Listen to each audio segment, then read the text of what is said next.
This podcast is part of the Big Heads Media Podcast Network.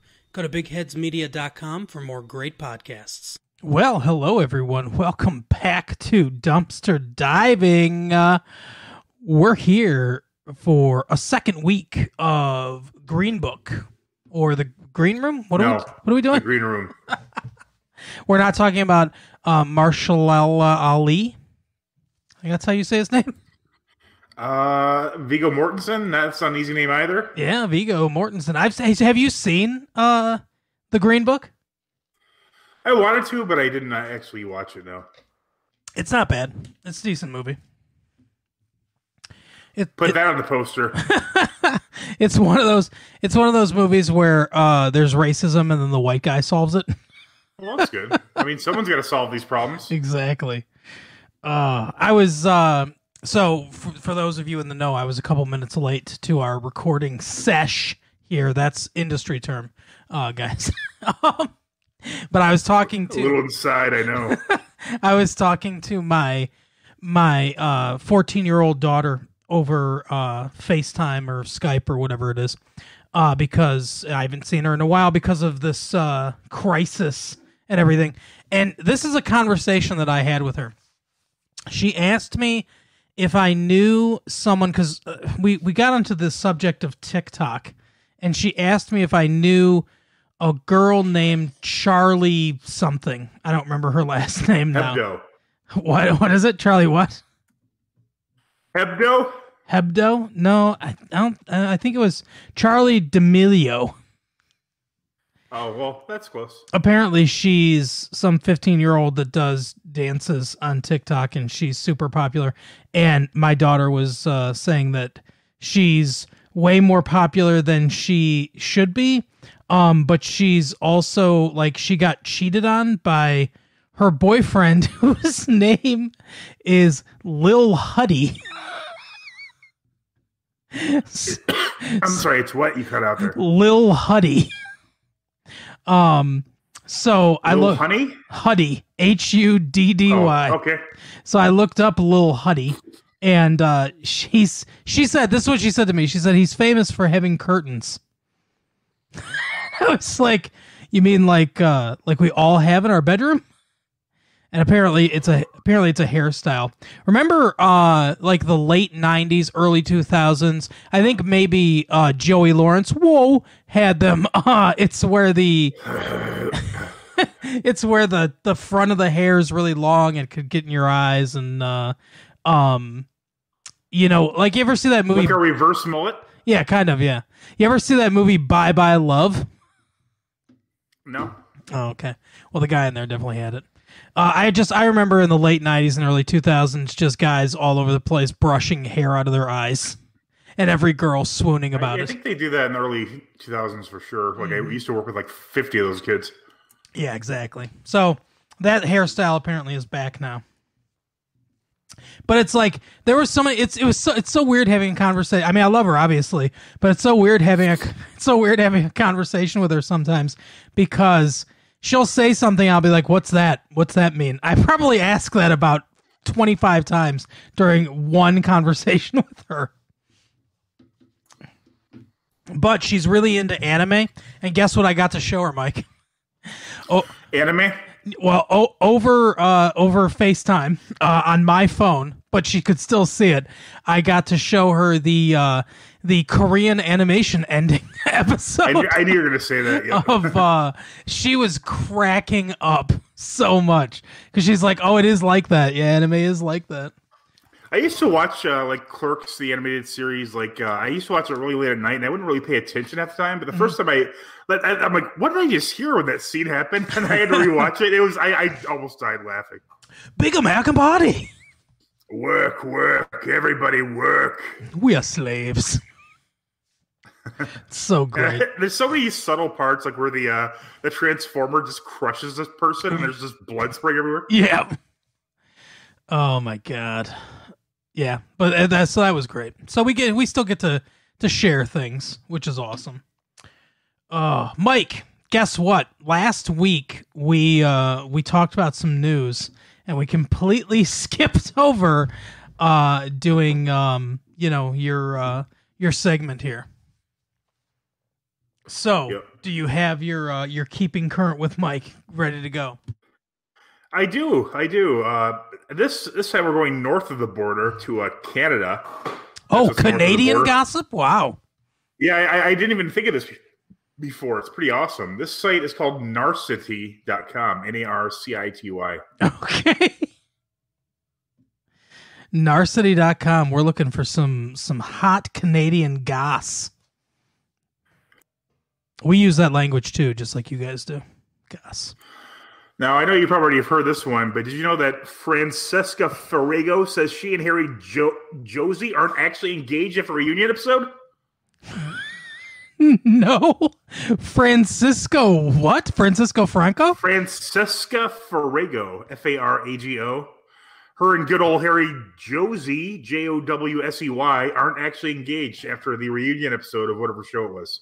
Wow. Okay. Oh, apparently, let's see. It says too hot to handle. Instagram is the first thing that comes up for this person. But it says too hot to handle, Francesca or whatever. Let's see. She is apparently, come on, load. She's got a blue check mark on Instagram, so she looks, she's fine. She's decently attractive. It looks like she's, I don't know. I don't know exactly what nationality she is. Italian, maybe? I guess. I don't know. Hard to tell. Canadian? But yeah, so she's on something called Too Hot to Handle. I don't know what that is. Let's see. Too Hot to Handle. Let's see. On Harry's proposal, sexuality, and slut shaming. Apparently, she's been slut shamed. Too Hot to Handle is a reality show. It's had one season. It's on Netflix. It's a reality show going straight to Netflix. Another sign of the apocalypse. Is it Canadian? Let's see. 8 episodes so far. Man, I might have to watch this. It's a dating game show produced by Fremantle Production Company. It was. Wait, what's this show called? It's called Too Hot to Handle. Is this the one where they pay people to not have sex? Yes, it is. That's correct. Yeah, I've heard of this. I've never seen it because I'm not a fucking idiot, so I don't watch this type of show. Yeah, so You want to watch it though, huh? Apparently, what'd you say? You're looking forward to watching it though, you say? Yeah, I might. I am an idiot. So. No, actually, I really don't like reality TV, but I did hear something about this. I guess it's like on The Bachelor they have some like show where it's like, here's a Bachelor spinoff. A bunch of fucking nymphos go to an island and they just fuck all the time, and we'll film it. That's the show. I think that was the pitch of the show. But unfortunately, it was called Jeffrey Epstein's Island. Yep, exactly. Just sheer coincidence. It wasn't the same guy or anything. It's just another Jeffrey Epstein happened to create the show. Yeah, he was the executive producer. Who was called Jeffrey Epstein's Island. Oh my god! But anyway, so I guess they're led to believe that it's one of those type shows. But then they give them like an hour or two to like start like making out and shit and everything, and then they come in and they're like, oh, by the way, if you want to win the $100,000, then you can't have sex or masturbate, and you can't kiss. How long are they there for? 10 years. No, I don't know. Seems like a long time. It's 8 episodes. Let's see. Let me see if it's 8 hours. Yeah, exactly.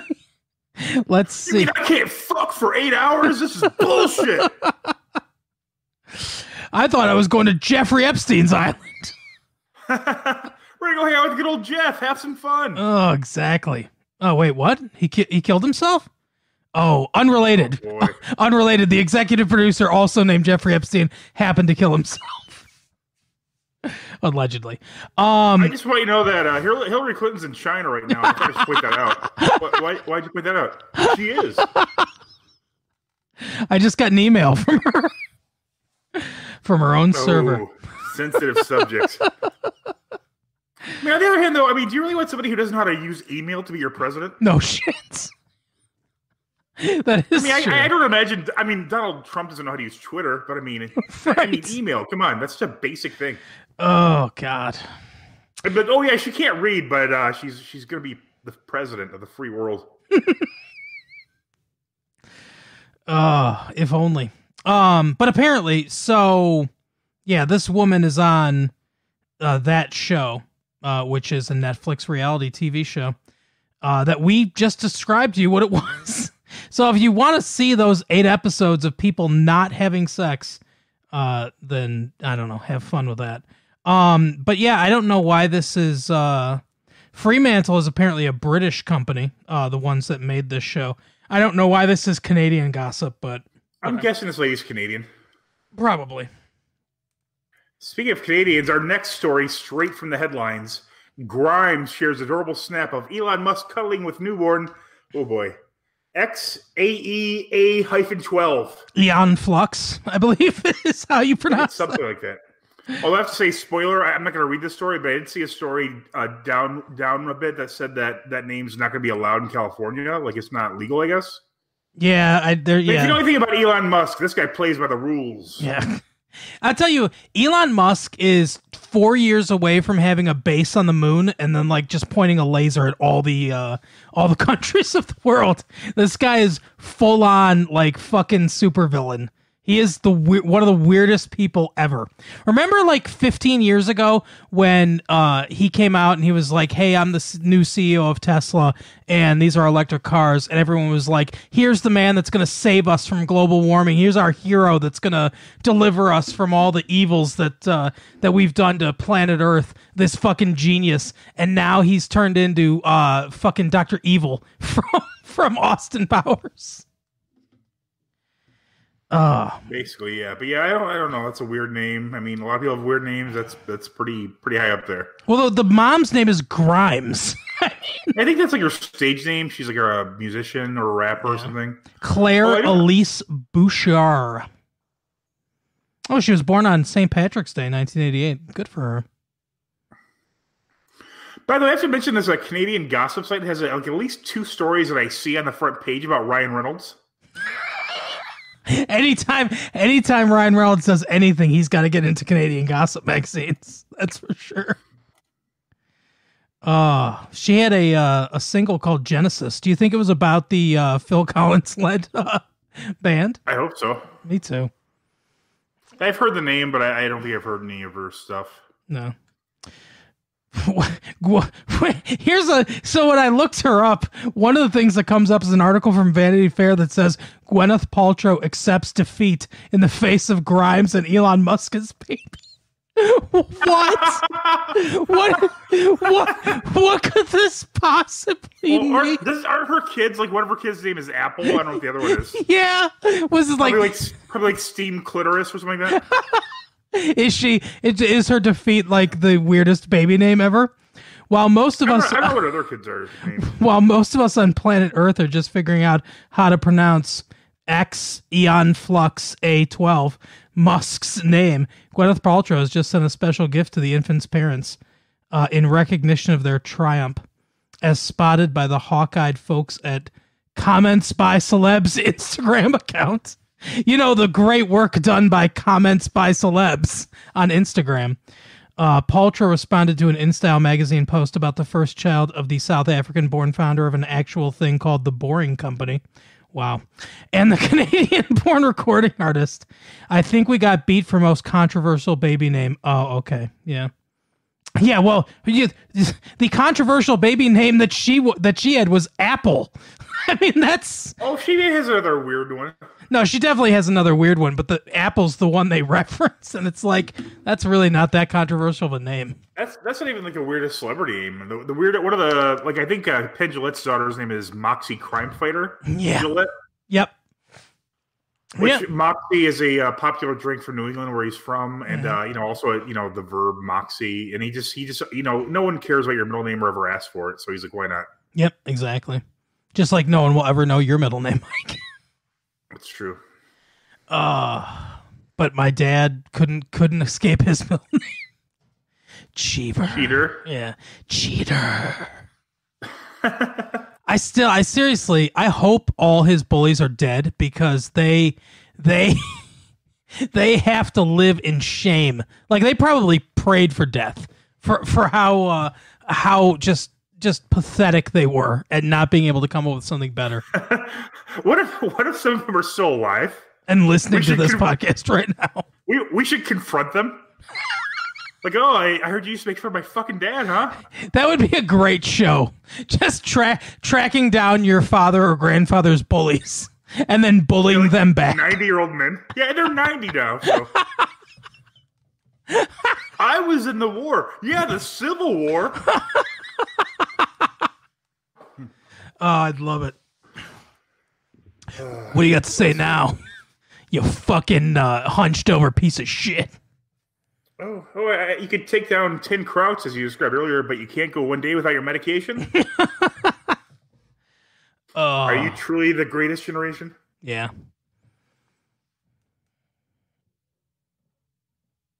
I can't think of anything else. Maybe it wouldn't be that good of a show. Or maybe it would be a great show if someone else was doing it. It'd be a fun segment. It would be a fun segment. We should do it. We should track him down. I think there's a show like that, though, where people like have their bullies like fight like MMA fighters. So that's kind of a better show. Unless we get these 90-year-olds fighting like top athletes. No, we put him in the ring, and then they have to fight old style boxing with their fists like pointed at themselves. And the champion is a kangaroo. Yep. Come on now. But they comically mistake it for a person because they forgot their glasses. Mm-hmm. Well, that guy can really jump. Oh, man. Let's see what else I have Canadian news-wise. This is an actual story. Okay. Jim Carrey gives an update on his quarantine beard, and it's looking very scruffy. What? And there's a photo of it, and that's the whole story. I think Jim Carrey's been looking kind of fucking scruffy for a while now. Yeah. Yeah, ever since he's talked about how he doesn't really exist. Ever since he killed his girlfriend. Yeah. How he doesn't really exist and nothing matters and all that stuff, yeah. Interesting guy. Right. I read an article today, as you know, for whatever reason, my phone has decided that I like BuzzFeed. And I guess they're not wrong, because I do end up clicking on at least some of these articles just out of sheer like anger. Now I didn't save it. I wish I had. So I don't know if I'm going to be able to. Do it justice. But the article said something like it was one of the Jenners. Who's the most famous Jenner? Their kids. Kylie? Oh, I don't know. I think it was Kylie. Kylie Jenner. Let's just say it was Kylie Jenner. The article said something like Kylie Jenner is, yeah, that's what it was. Kylie Jenner has dyed her hair blonde and ... she's serving. And I was like, what the fuck does that mean? She's serving. So I went into the article, and it was basically like, you all know Kylie Jenner, and then there's a picture of Kylie Jenner. She's been in quarantine, and that's a picture of her in her house. But recently she went blonde, and then it's a picture of her posting something on Instagram where her hair is blonde now. And it goes on like this, and then of course there's ads in between. I counted it, 128 words and 5 ads with 15 pictures of Kylie Jenner or some GIF or something like that. And at the end, it's like, but she's serving with this hair, and now I kind of want to go blonde and all this stuff. By the way, the article was written by a dude. So don't dye your hair. No men look good with blonde hair, basically, unless you're Aaron Eckhart, I guess. Someone's never seen Meteor Man.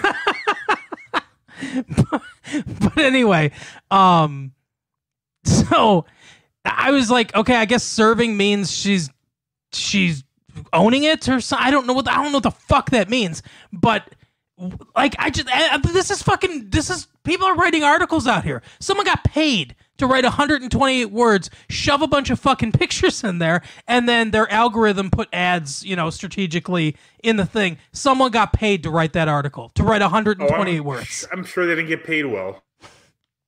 I hope not. Whoever wrote that article, I hope you're starving. I hope you're the next segment of how are you surviving? Because it's fucking vapid nothingness. It really pisses me off. Something to do with the Kardashians was vapid. Yeah, exactly. But it really angers me as a writer, as an entertainer. Mike and I put a lot of thought into this show that we do, and we work hard on this. Everything. I don't know if you guys know this, but everything is scripted. Mike and I write an entire script out. It makes it sound like it's like we're just making it up as we go along. Full, awkward pauses included in that script, so it sounds natural. We put a lot of hard work into this, and it offends me that people are out there writing these articles, making money off of this stuff, and it's just putting fluff and nothing out into the universe. Whoever you are, and I didn't write your name down. I was going to, because I was going to attack you on Twitter. Then I thought better of it. But whoever you are that wrote that article about Kylie Jenner serving in her fucking blonde hair, fuck you. Get a real job. Right. I feel like my dad, but still, it had to be said. Tell us your bullies. Who hurt you? Remember when we beat up Ryan Seipke for being a scab? Yeah, and I do it again. I saw him today on the street selling the wrong papers. Yeah. This was when, for those of you that don't know, at one time the Detroit News and Free Press went on strike here in Michigan, but he was delivering the Oakland Press, which was not either of the ones on strike, but we still called him a scab and beat him up. He also wore nut huggers, so he well deserved a beating or two. Absolutely. And also, he hated his dad so much he would like yell mockery at him when he was like just trying to help support his family by being a ref at like middle school football games. Yep. He also carved "psycho" into his forehead in the locker room of a football game. There's a surprisingly large amount of people carving things into their body in our school. Yeah, that is true. It was quite a trend. We got Just a fad. we got any more Canadian gossip?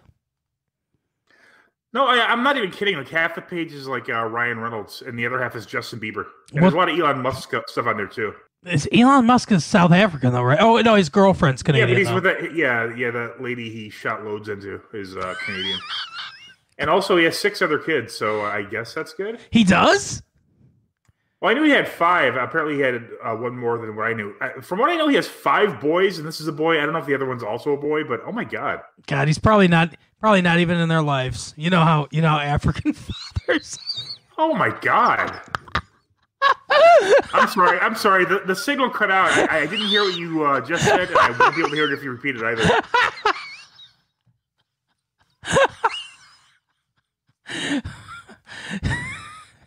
Just joking, guys. Come on. I love all peoples, but I don't like Elon Musk. After 30 minutes of laughing, that was just a joke. I happen to think it was funny. Anyway. Oh, I just can't admit that I thought it was funny.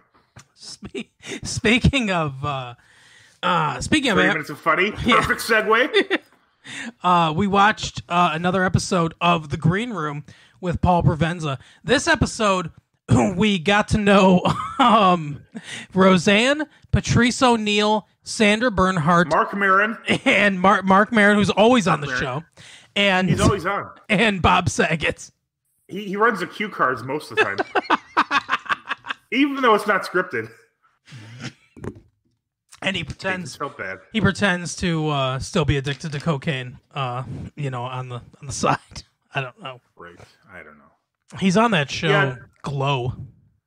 Yeah, I've never seen that show. I watched like 2 episodes of it, and I was like, this show's good. I like this show. And then I never watched it again. What's funny is I actually watched The Gorgeous Ladies of Wrestling, and it was awful. My dad used to watch it.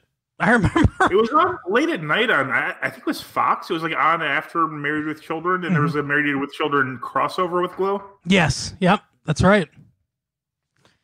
Do you remember, what was the... what the fuck was that show called? It wasn't American Gladiators, but it was kind of like that. It was like, what the fuck was it called? It was like Battle something. I don't remember. It was on late at night. I think it was supposed to be like a comedy parody of American Gladiators, but it was so stupid. Oh, was Tim Stack involved? He was in a lot of like parodies like around that time. No, but I do remember I liked Tim Stack a lot, actually. Yeah, I liked it. He's funny. I liked that show that I can't remember what show he did. Night Talk with Dick Dietrich? Yeah, that's right. That's what I was thinking. And also he did Son of the Beach. Yep. Yeah, he was on Son of the Beach and that Dick Dietrich show. So funny. We should get him on. Is he still alive? I'm going to assume he is. I don't even want to know if he's dead. He's Robert Stack's brother, right? Is he really? I don't think so. I don't think so either, because scenario number 1. Right. He is still alive. 65. He's got to be 65. He's got to be pretty old. Yeah, 65 years old. Oh, he's on My Name is Earl, apparently. Oh, good. Oh, and I know he's on the Wonder Years as a teacher. I don't know if there's like a permanent like kind of thing or just every so often or just once.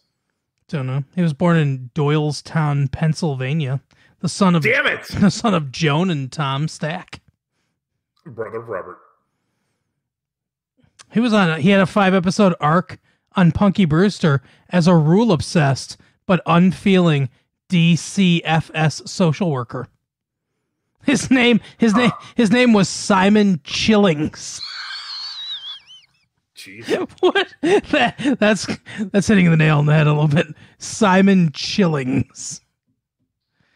Oh, yeah, but so he's still alive. That's good. I think Robert Stack is dead. Oh, big time. Oh, 2003. And not gay. Not gay. Probably. No, not probably gay, not but gay. I don't think well, I guess you never know, but. And I'll tell you another thing. If I were that woman, I would make love to it.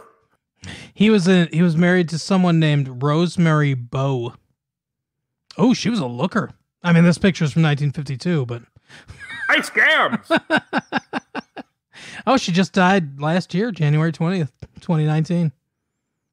Well, grab a shovel.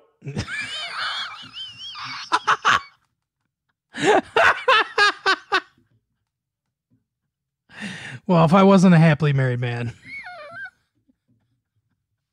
Cheaper than a real doll. Then I guess I might dig up and defile a corpse of a 90-year-old woman who I thought was fairly attractive in a picture from 1952. That's fucked up, man. I think it makes perfect sense. But I was listening to this interview or a little piece of one with Matt Damon earlier today. Yep. And it was about the Departed. You know, he was in with Jack Nicholson, obviously. Mm-hmm. And he was talking about the scene where they kill that woman out, like in the sand. He goes, "Ooh, she fell funny." Do you remember that part? Yeah. Like he said Jack Nicholson came up with that part. And he also said something about oh, I kind of want to fuck her again. Like he goes, because it's messed up because it implies they already raped her. Like, yeah, we get it. Yep. Oh God. Oh, that movie. I like that movie though. Jack Nicholson's weird because I think he's a really good actor, but I don't feel that he has a big range at all. So I feel like right the perfect part for him. He's good. Yeah. No, I agree. I agree with that for sure. He can. But if he had to be like a milquetoast like librarian, he'd be the same. Like, I'm getting the fucking Dewey Decimal System. Yeah. Well, that was Stephen King's biggest problem with him being cast in The Shining, is that he had been in One Flew Over the Cuckoo's Nest not too much earlier, and he just kind of looked fucking crazy anyway. Yes. So he was like, I don't like it because it's supposed to be subtle. And Stanley Kubrick was like, let me smack around Lily Tomlin a few times. Not Lily Tomlin, was it? What was her name? Oh yeah, not Lily Tomlin. Shelley Duvall.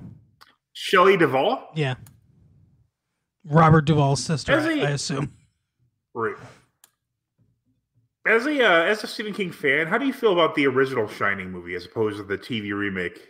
The original is far better than the TV remake. No, don't even consider it. I mean, how do you think about it as far as the book goes? I mean, do you think it's better than the book? Do you think it's a good? I mean, do you think he could have done a better job? How do you? I mean, that's a really iconic movie and a really iconic Stephen King book. So the book, The Shining, the book is probably it's hard. It's maybe his best book as far as written. Like, it's not my favorite. But as far as like I strongly disagree. You don't think it's the best written book that he's done? I think some of his best written works, and some of them get kind of ridiculous, are the latter, like maybe the last 4 books of the Dark Tower. Well, yeah, Dark Tower is really, really good. Yeah, the Dark Tower is. I mean, that's to me that whole series is kind of like the best example of his writing. But the Shining, the Bachman books are very good too. I'm partial to the Bachman books as well. But The Shining, I think, is like it's the one that I think would have a chance to be taught in schools as like an example of Gothic writing. Yeah, I can see that. There's a lot of literary things going on in the book. It's a good book, sure, but. Yeah, but I mean, I can think of like basically I think Needful Things is better. The Dark Half is a very, very good and underrated book. I feel. The Dark Half's one of my favorite books too. The movie sucked. Yes, it did. Even though it's super long, it is a very consistently good book throughout. Mm-hmm. I mean, there's some parts that are kind of like, but I mean, a lot of the Dark Tower books, you could just, the whole series, it's very good from the beginning. There's a weird part where it kind of falls off a little bit, but then it comes roaring back. Yep. Yeah, I think The Stand is a bit overrated. I feel that I'm happy that the original book had all those cuts. Yeah, agreed. Yes, exactly. Like 400 pages were cut, and when I read the uncut version, I'm like, yeah, those 400 pages could have gone. It's like, I don't need to know how to grow fucking okra in Colorado in the winter with hydroponic systems. Exactly. But do you think the height of his hubris was when he had those commercials? Oh, yes. For the uncut version of The Stand? Absolutely. Like, they put this all back in. It's like, no. Absolutely, it's called editing, Steve. Do you want to hear all the lyrics of Mother Abigail's spirituals? Here you go. Yeah, no, I think that was absolutely the height of his hubris. Do you think we need more background info on the Trash Can Man? Well, guess what? It's here. Did you always want to know how Lloyd got his name? Well, here's his birth and christening. Hey, do you want to know if death mutes have bigger dicks? Well, turn to page 67. That's 100% true. I don't know if it was cut, but that's in the uncut version. MOON spells oral. MOON spells ka-ching. Oh, man. But the movie, The Shining, the movie, is a fantastic movie. It's not the same as the book. The story is similar, but it's not, the Shining book it's about alcoholism, really. I mean, it's about inner demons, more than it is about, quote unquote ghosts. And it's about living with yourself. And this one has a goddamn ghost in it. Right. And now Stanley Kubrick's version is a great, haunted house story, basically. It's like it is the prototypical, like probably the best example, or the best, in this genre of like a haunted house movie. But it's not the same as the book. They're different things. But they're both. I like. You haven't seen House or House 2, obviously. Well, House 2 would give The Shining a run for its money, I guess. Man, I watched that show when I was a kid so much, and or that movie. I mean, I watched it like over and over again. I love that movie. I've never seen them, but I remember the front of the VHS tape from trips to the grocery store as a boy. Mm-hmm. And I was like, oh, that looks scary, but I'm sure it wasn't. No, it was a farce of a movie. It was like, it took everything. It's kind of like The Evil Dead and The Evil Dead 2. House 1 was supposed to be so like... it's not good. House 1 was supposed to be like this serious movie, and then House 2 was... Eric Stoner's listening to this is just seething when I said that. And then House 2 is basically the same thing, but like a joke version of it. Oh, was it really? Pretty much, yeah. Do you think Stoner then says, fuck this, and he goes to turning on, Madden or something? He'll turn on the Weekly Planet podcast. I meant to say Earthworm Jim. That was the joke, but I completely forgot it. Yeah, Earthworm Jim. In reading the historical, tale of Magic the Gathering. Oh, yeah. Like, what was that guy's name? Shit, he'd be like, oh, did you know that Urza? I'm like, I don't care. That's right. Urza. That's what it was. That's what I was trying to think of. Urza built this thing. This card says that Urza had a brother. Like, you basically, poured over the cards later night with a magnifying glass, making notes. Oh, my God. What was that one? Age of Empires or something like that? Or what was it called? I don't know. They had a bunch of stories on them because they were different. They were experimenting with some different way of. Oh yeah, I remember that whole set sucked, but they had some pretty good mana vaults. Yeah, exactly. Fallen Kingdoms, maybe something like that. Fallen Kingdoms, yes, that might be something like that. I know the red they had there was the Orc Kingdom or something like that, and there were the elves in the green. And then a lot of goblins, I think, in that series, which I hated. Yeah. Yeah, exactly. And like you said, most of the cards were just shit. They were just shitty 2/2 creatures. Yeah, and I remember they had I think it was after they had Ice Ages, and they had this really cool picture of a jester on the cover, and I think that was a really rare card. It was an artifact. Yeah. Yep. Oh, Magic. I miss Magic. The Gathering.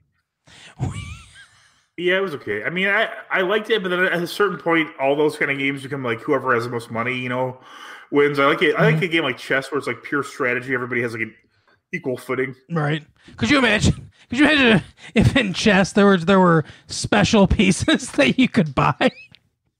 Right. This kills every piece within 4 squares on each side. Yep. This is called the Falcon. If I pass within two spots of you, then you become poisoned and you infect every other piece of yours, and I just win the game. Do you know in Russia, I don't know when, probably 10 years ago, there was this serial murderer who was trying to kill 64 people to represent each square on a chessboard? I don't know why that's funny to me, but that's the most Russian shit ever. The idea of just having a goal of killing 64. How far did he get? I think he got about halfway there. No, that's not bad. He got the did he kill 32 white people and 32 black people? Well, it's Russia, so probably no black people. Right, yeah. That's what I was thinking. They would have been killed before they got there. I'm just kidding. They're a superpower. Putin took care of that one, right? It was weird. I guess in Russia, there were no incidences of COVID-19. And on an unrelated story, there was a huge surge in cases of lethal pneumonia. Yep. There was. That's not a joke either. There was a huge surge in the amount of mass burial plots that they needed. And that's saying something for Russia. Yep. Well, COVID-19. Just kidding, our one listener there. Yeah, COVID-19 would never affect Russians. They're too powerful for that.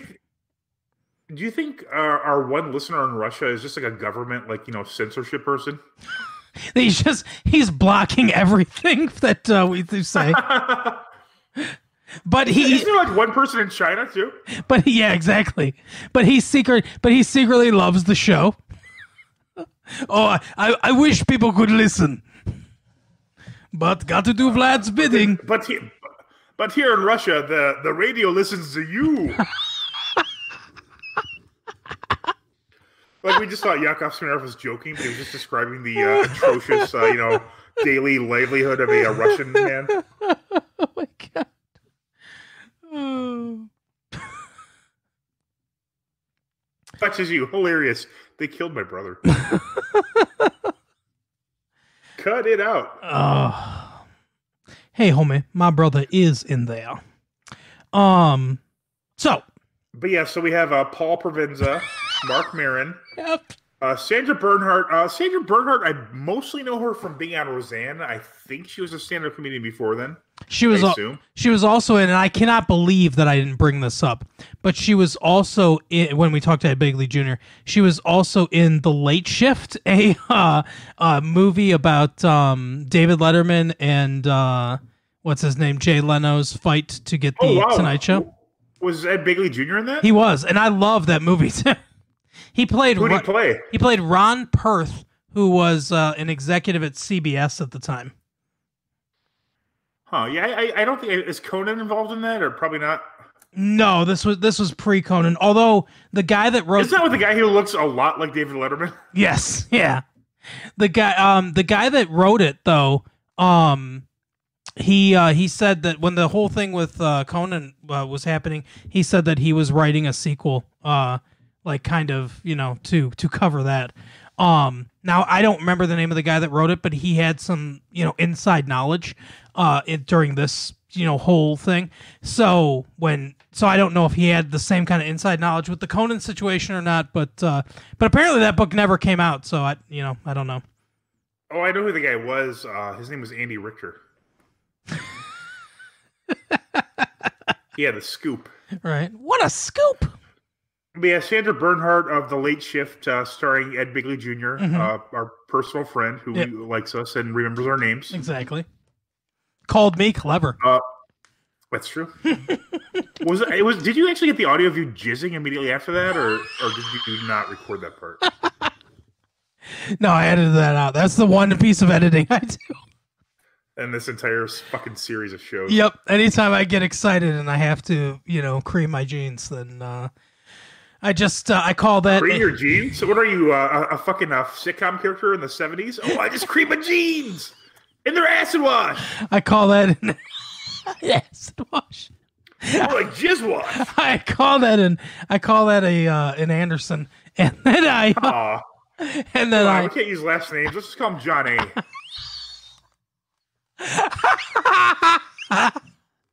And I'm not saying like an sassy way. Johnny, like sweep the legs, sweep the pants, Johnny. Oh God! Sweep the pants under the bed because you can't let your mom wash those.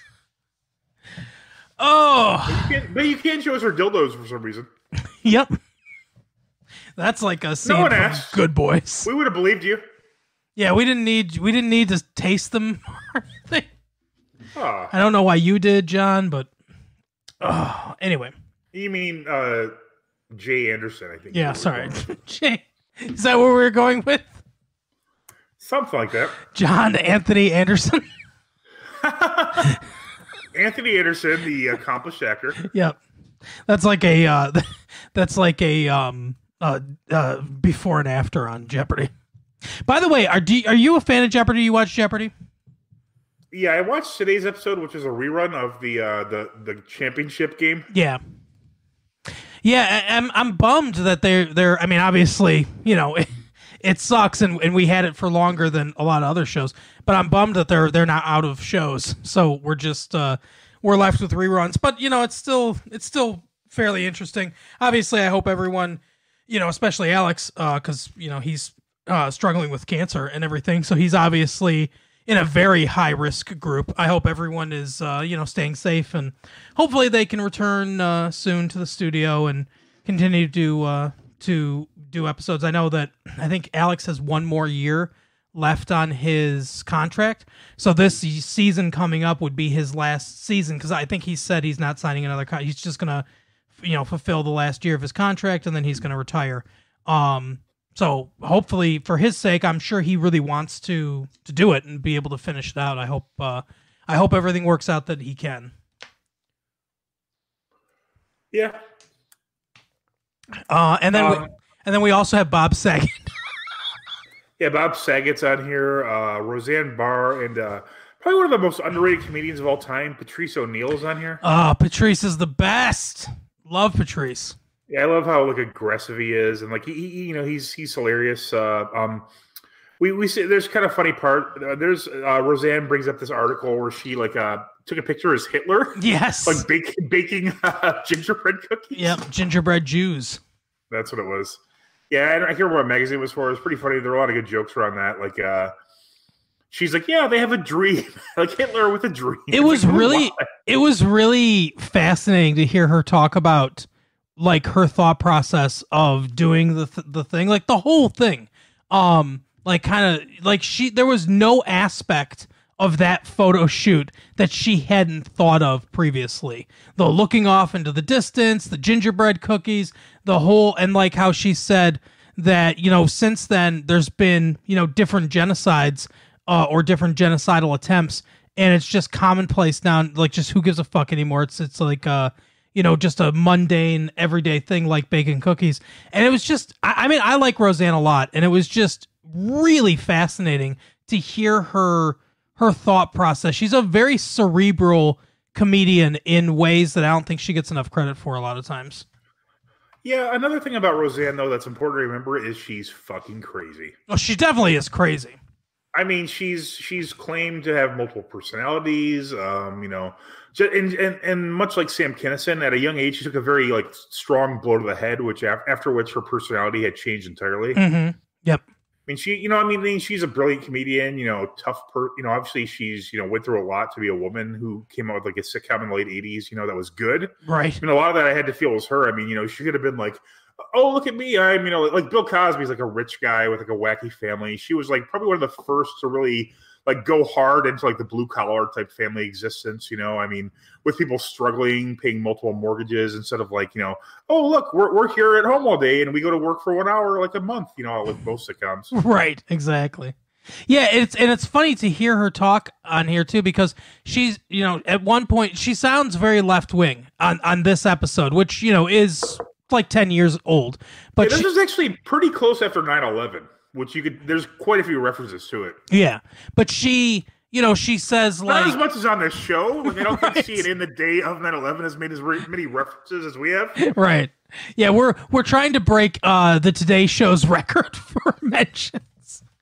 But anyway, so she she sounds pretty left wing. She talks about how, I don't think it's safe for a woman to have any, an opinion nowadays that isn't conservative. And I'm sure she'd say the opposite way now. Which I think shows a little bit how, things have changed, how paradigms have shifted and everything, but also just kind of shows everyone kind of attacked her and they're like, oh, she's this big conservative and stuff like that.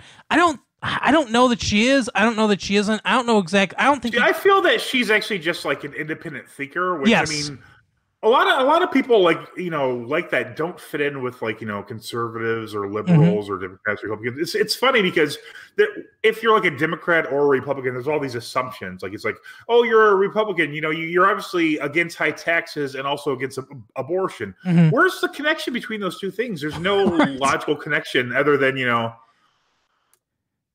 some people have even theorized that more abortions equal better crime rates because mm-hmm. some people say that people who are having trouble who can't raise a child are going to be able to give a lot of parenting, obviously a controversial subject, mm-hmm. but they're not going to be able to parent them properly, so they'll grow up to be criminals. And there have been some studies that have proved that to be true, kind of. Yep, Freakonomics, I remember that. Yeah, Freakonomics. Stephen Dubner or Stephen Levy, I think, is the economist of the two. Yeah. Yeah, that's one of his more controversial studies, but he's done a lot of studies that are pretty accurate. Yeah, and yeah. So anybody who has an opinion, I think myself, especially lately, I've always identified as a libertarian, but I've basically come to the conclusion that people just aren't smart enough to be responsible for themselves. Mm-hmm. Yeah, pretty much. Unfortunately, that is the case. In an ideal paradise, we would have no government at all because people would be responsible enough to self-govern and, mm-hmm. Not go around throwing shit in their neighbors' yards, that sort of thing. You'd have a minimal of government apparatuses. However, in real life, there's a bunch of shitty people who don't know how to behave. So honestly, and this sounds like a joke, I'm not kidding whatsoever. I am looking forward to the times when we have super hyper intelligent AIs that manage everything the government normally would manage, because that's the ideal system. No, I agree. And other people have talked about that. There was a thing that was I can't remember what it was, but it was like supercomputer for president, like 2024 or something like that. Like I've seen people talk about it, and I agree. Obviously, at a certain point, intelligent AIs will do everything a government could do, but better. Yeah. So I mean, there'll be no need for it. I mean, there are always going to be these assholes who want to be in charge of everybody else, but they're not necessary, and they'll eventually realize that that's the case. Yeah, and I mean, all it leads to is corruption. Like the if we power the computers and then let them do the decision making and everything, then they're not going to be they're not going to think, oh, who's going to give me the most money? Where do I get the most power from? Where do I get the most energy from?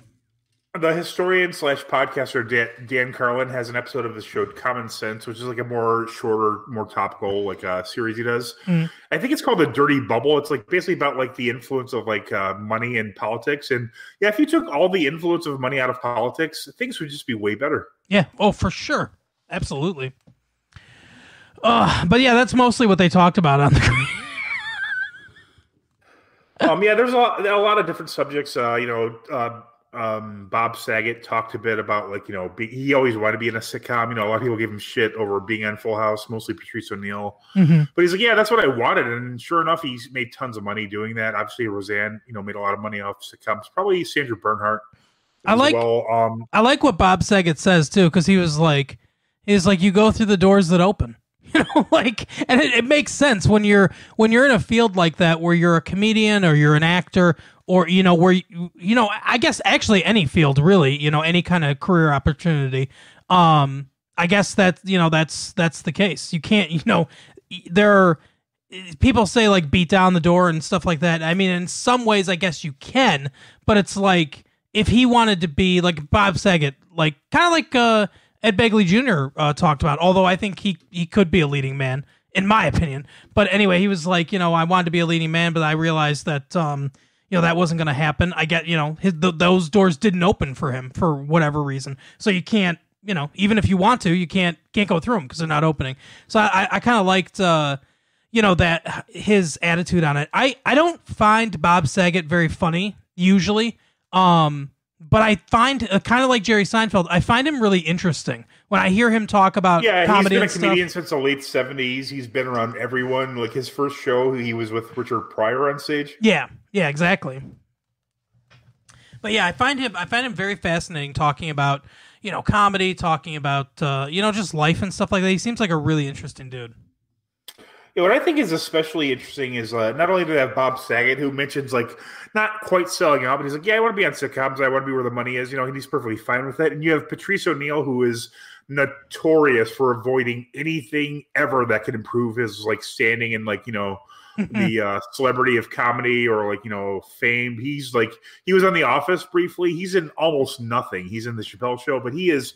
He's one of the funniest people you'll ever hear speak. He was, on the Opie and Anthony show for, quite a while. His stand-up is great. I mean, anyone who talks about him reveres him. He is one of the funniest comedians of his generation, and there's little to no doubt of that. He just didn't try to become famous, is what it is. He was like almost like bucking against it the whole time. Yeah, and it's funny because they kind of, not really directed at Patrice, but Roseanne sort of brings it up at some point in this episode where she says that she heard, she couldn't remember from where, but she said she thought it was true that sometimes, you have a choice between being successful or being great, and there's a lot of like people that are great that never become successful. And, that's kind of Patrice's story to a degree, unfortunately. And he said it all the time. And he said it on this show too. He was prophetic in saying, I'm 40 years old and I have diabetes and high blood pressure. I'm the oldest person here. And, unfortunately, he died, it's true. About 10 years ago, maybe. Yeah, he died at a very young age from diabetes. Yep. Very unfortunate, but that is. Do you know how he found out he had diabetes? There's a really crazy story about that. No, how? His girlfriend said his piss tasted like birthday cake. Holy shit! Yeah, I guess they were like urinating at each other, and it was so sweet. She's like, oh, it was so sweet, it was notable. I guess. God. I mean, if it really tastes like birthday cake, though, wouldn't you want a little more? You would think so. Yeah. I mean, I could see then why she was into it. It's like it used to taste like Sour Patch Kids, but now it tastes like it's liquid cake. This is maybe a little too sweet for me, Patrice. You better get yourself checked out. Right. But yeah, I really like the comedians on here. I mean, Sandra Bernhard, I don't really know her outside of Roseanne. I've watched almost every episode of Roseanne, if not all of them. Mm-hmm. Roseanne's a national treasure. She's hilarious. Yep. I think she's wrong 90% of the time, but I still just enjoy her. She's a person who is being honest with himself. You know, she thinks she's right. Mm-hmm. She's not trying to sell anything. She's not trying to hurt anybody. Even with her thing a few years ago where she called that one lady, like I can't remember what she said. Did she say she looked like an ape or something like that? Or she thought she was... She said she couldn't tell. If you mix an ape, or if you mix like an ape with something else, then you get this woman. I mean, I honestly don't think she would say something hurtful like that on purpose. She just seems like a very genuine, honest person. And again, she probably, came up with Bob Saget quite a bit. They were both in the late 70s, early 80s at the Comedy Store in L.A., Mm-hmm. Yeah, let's see. I mean, can you think of anybody else who... I mean, Roseanne is like purely comedic. I mean, because... I'm not trying to be a dick here, but I mean, her voice, the way she looks, those aren't, she's not getting into any doors with either of those. No, exactly. Like her whole... She is just a hilarious person. Yeah, her whole thing is her whole thing is comedy. You like it? Like her and Patrice are similar in the sense that you're going to like them in spite of anything you might have preconceived, Patrice is like this giant, 6'2", maybe 6'5". He's a very large, imposing man. He comes off very aggressively, but he is the funniest person you'll ever see on a TV screen.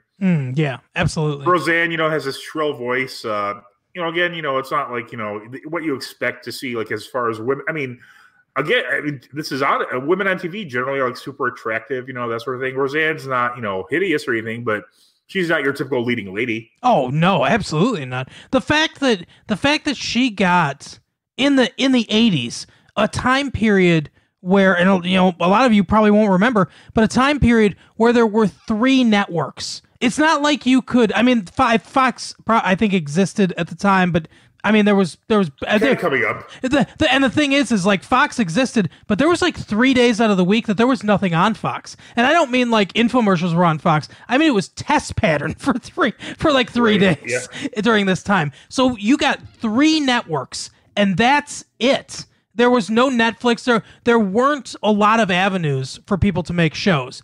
The fact that looking like she did, sounding like she did, that she got a show on one of those networks, and it became the #1 show in the country. That's how hilarious she was. She was one of the freshest voices in stand-up comedy during that time period that she came out. And then, like you said, she made one of the most revolutionary sitcoms, because at this time, I mean, there weren't blue-collar shows out there. There weren't shows talking about every... I mean, you may have a show where, like, we work at a bar, we're Cheers, but I mean, they're like, driving Porsches. They never mention, anything outside of Cheers. They have these elaborate, rich people type weddings and that kind of shit. Exactly. The tweet that she sent was, just so we can quote it accurately, was, Muslim Brotherhood and Planet of the Apes had a baby equals VJ. She was referring to Valerie Jarrett, who was an advisor for the Obama administration and stuff like that. I think she was trying to make a joke or something. I don't know exactly what she was doing. Like you said, and I think we actually might have talked about this when this actually happened.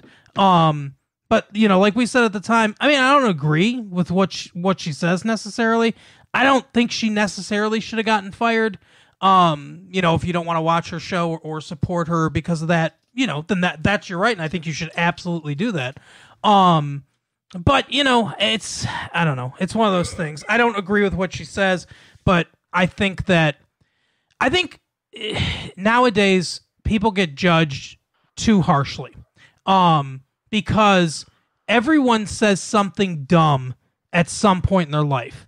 the fact that we all put everything, well, not all of us, but the fact that so many people, especially celebrities, put basically every single thought they ever have on Twitter or Facebook or someplace on social media. Everyone gets. Do you ever notice? Take the long view, people. You ever look back and notice how everyone gets in trouble? Literally almost every celebrity gets in trouble at some point for saying something. Like Mario Lopez said that stuff that he said that was completely sensible that everyone jumped on him for about the transgendered people and everything. And almost everyone gets in trouble at some point because people say stupid shit, and it's like. We shouldn't support people who are racist. We shouldn't support people with hate in their heart. But I think it's okay for people to make mistakes and then apologize and then be forgiven. I think that's okay. That's what I'm saying. Yeah, I've always heard that if you have hate in your heart, let it out. Yep. That's a good point, Mike. That's very well said. That's almost too poignant for this show. Thank you. But yeah, I mean, this show it's fun. I like the people on it. There's a lot of funny jokes. Patrice O'Neill has a lot of hilarity. Bob Saget discusses his process a little bit. He basically says each child he has is material. He just mines them for material. Right.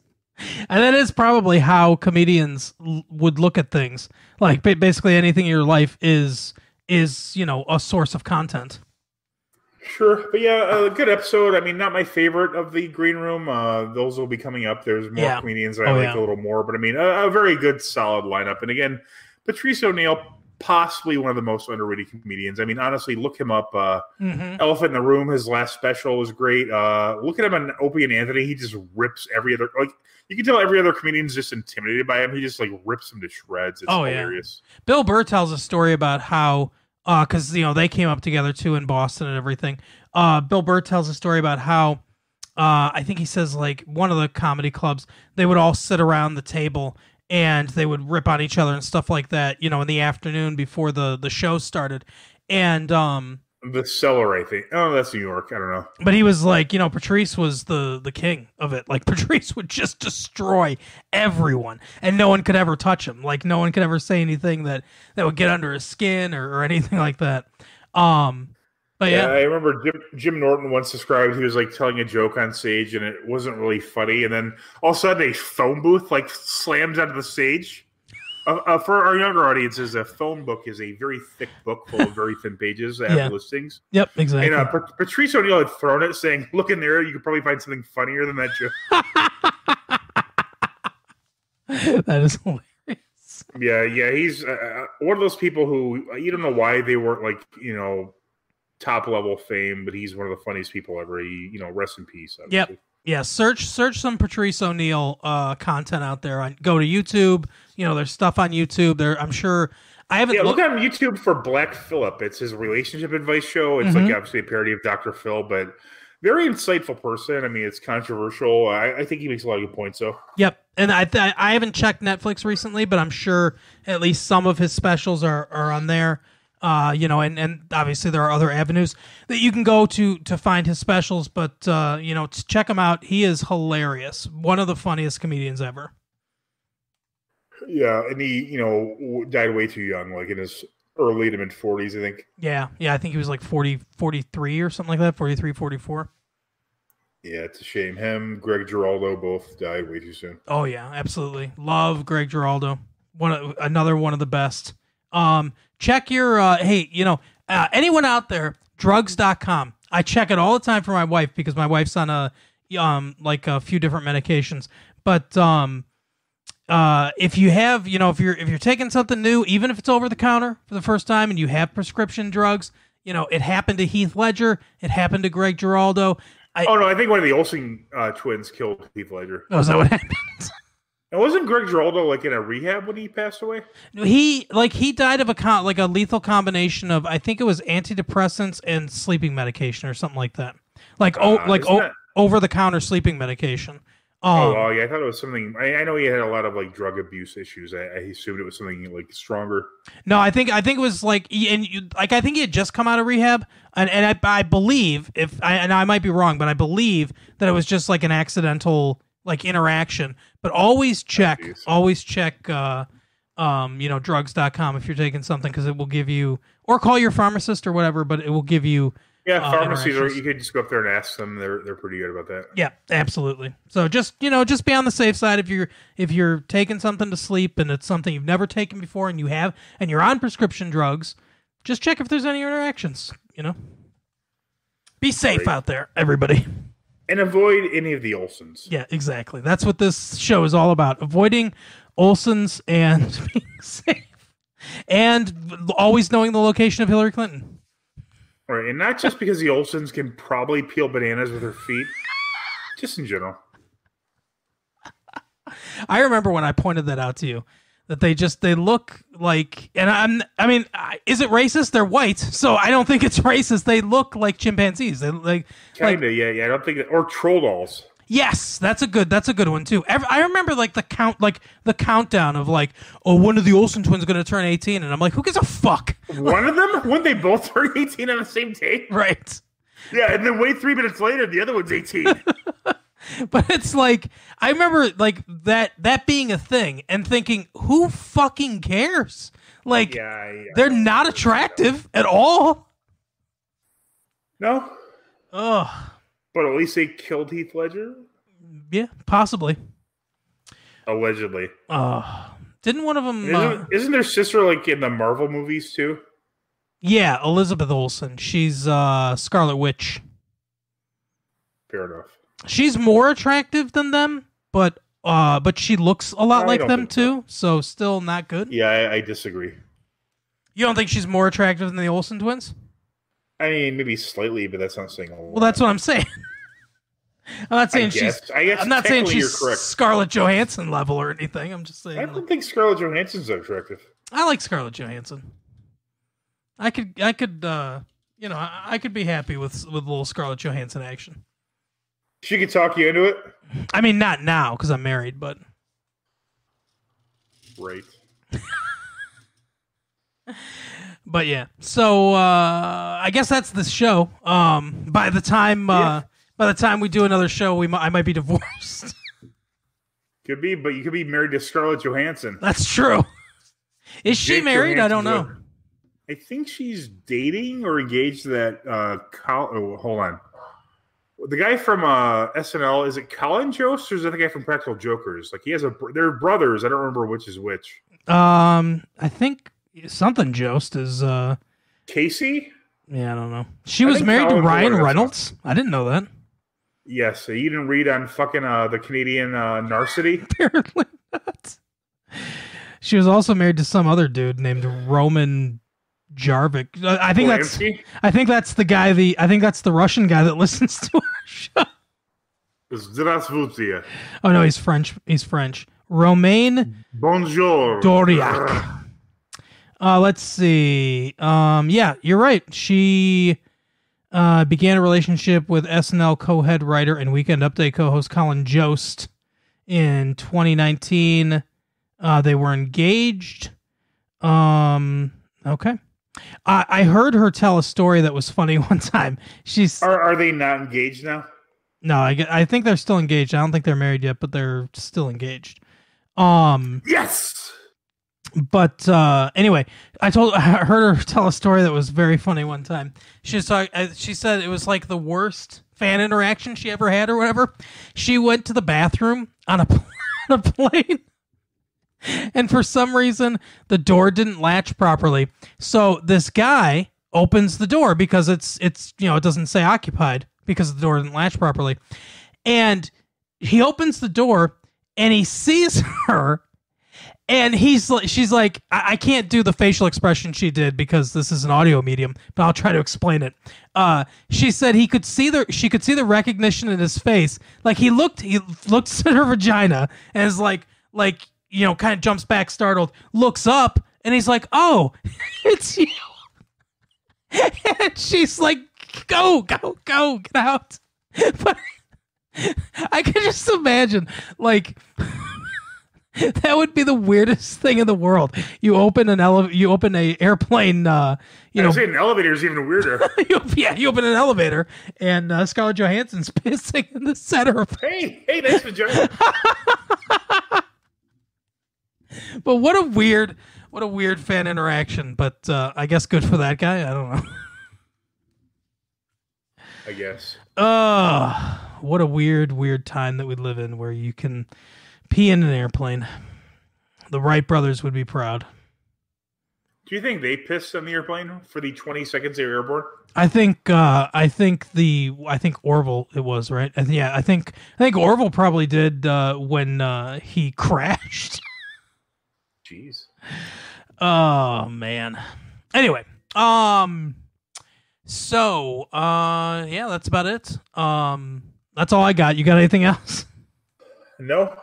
All right, well then we will see you next week. We're gonna do, like we said on the other show, write to us massivelatefee@gmail.com if you have any questions or anything like that. I'm gonna compile them for our 100th episode, which should come out in, I don't know, like a couple months, I guess. Nice. But anyway, that's it for this week. We will see you next time. Bye.